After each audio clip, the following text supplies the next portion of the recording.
Right చూస్తున్నాం కదా ఇప్పుడు ప్రస్తుతం మనమైతే షేక్పేట్లోని తహసీల్దార్ ఆఫీస్ దగ్గర అయితే మనం ఉన్నాం. ఈరోజు కూడా భారీ సంఖ్యలో రీచెక్ చేసుకోవడానికి ఇక్కడ ప్రజలైతే ఇక్కడ వస్తున్నారు.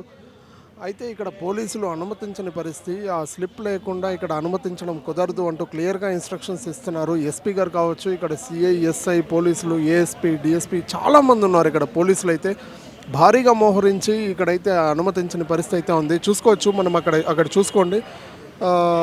దాఖలు మొత్తం విత్ ప్రూఫ్స్ ఉంటేనే లోపలికి అనుమతిస్తున్నారు, లేదంటే నిర్దాక్షిణంగా బయటకు పంపిస్తున్నారు.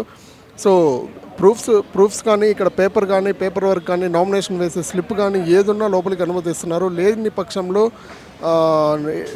బయటికి పంపించేస్తున్నారు. అర్ధరాత్రి గడుస్తున్న నామినేషన్లు దాఖలు చేసేందుకు కూడా చాలామంది అభ్యర్థులు వేచి చూస్తుండడంతో ఈరోజు కూడా నామినేషన్ పత్రాలు స్వీకరించేందుకు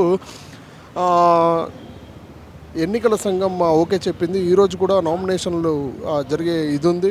అయితే పోలీసులు మాత్రం స్పష్టంగా చెప్తా ఉన్నారు, ఇక్కడ నామినేషన్లు వేసేందుకు అనుమతించడానికి సరైన ప్రూఫ్స్ ఉంటేనే, సరైన కాగితం, ఎన్నికల సంఘానికి సంబంధించి కాగితం ఉంటేనే లోపలికి అనుమతిస్తున్నారు, లేదంటే క్లియర్గా బయట పంపిస్తున్నారు. సో అక్కడైతే లాయర్, అడ్వకేట్ అనేసి ఒక అతను ఉన్నాడు. ఆయన అయితే వచ్చి క్లియర్గా నేను అడ్వకేట్ అది ఇదని చెప్పడంతో ఆయన పోలీసులు నిర్దాక్షిణంగా బయట పంపించేశారు. ఎన్నికల సంఘం చాలా కఠినంగా ఉంది. సో ఎవరు రికమెండేషన్లు ఇవన్నీ ఏమి పనిచేయవు. మీరు ఏమున్నా ఎవరున్నా బయట చూసుకోండి. మాకైతే నామినేషన్ పత్రము, ఎన్నికల సంఘం ఇచ్చిన స్లిప్ ఉంటేనే లోపలికి రండి, లేదంటే బయట నిర్దాక్షిణంగా వెళ్ళిపోండి అంటూ కూడా క్లియర్గా చెప్తా ఉండే పరిస్థితి ఇక్కడ ఉంది. అయితే లోపలికి వెళ్ళి నామినేషన్లు కానీ రీచెకింగ్ కానీ వేసే పరిస్థితి అయితే లోపల ఉంది. అయితే ఈరోజు కూడా ఇంతమంది రావడానికి కారణం స్టూడెంట్స్ కానీ, ఇక్కడ ఉద్యోగులు కానీ, ఇక్కడ ఉండే నాయకులు కానీ వీళ్ళందరూ ఈరోజు రావడంతో ఇక్కడ పోలీసులు కూడా భారీగా మోహరించారు పోలీసులు. అయితే ఇక్కడ నామినేషన్ల ప్రక్రియ ఇక్కడ చూసుకోవచ్చు. నామినేషన్లు వేసేందుకు బార్గేట్స్ కానీ అవన్నీ కూడా ఏర్పాటు చేశారు. ఇక్కడ ఈరోజు కూడా వందలాది మంది తరలొచ్చారు. సో కాంగ్రెస్ పార్టీ నుంచి Naveen Yadav, opposite BRS party నుంచి మాగంటి సునీత గారు అయితే ఇక్కడ ఉన్నారు, స్ట్రాంగ్ క్యాండిడేట్స్.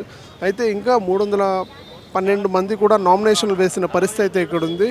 సో ప్రస్తుతం ఇది పరిస్థితి, ఇక్కడ చూసుకుంటున్నాం కదా, ఇది పరిస్థితి.